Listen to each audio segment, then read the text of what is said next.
This is USB-C to USB-C cable. Typically called one-link cable. It supports DP alt mode and touch signal together. Just plug and play for your smartphone, PC, or Nintendo Switch. Before use it, make sure your devices has USB-C video output ability. This data cable is thick one, not the redhead thin one.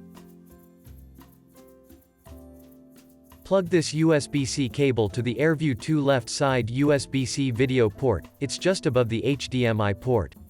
Once you cable plugged in, you will see desktop content show up immediately.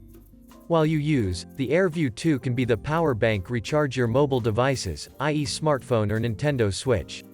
The AirView2 will be consumed a lot of battery power if your mobile device is less power.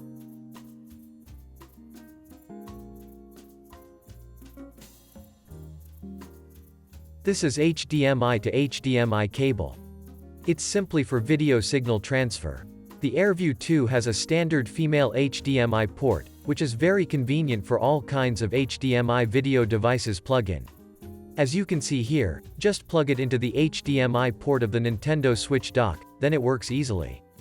Be aware of that, the HDMI signal without touch function ability. To use the touch function, it has to use a USB-C cable and your devices must support output display touchable. For HDMI it's for display only.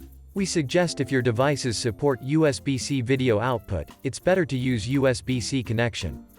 It will give you much more advanced feature, i.e. touchable function in just one link cable. Now as you can see, the AirView2 is not just powerful for the wireless connection, but also versatile for cable connection. Leading the future, it's freely wired and wireless playable, enjoyable. Hope you enjoy it. See you in the next video.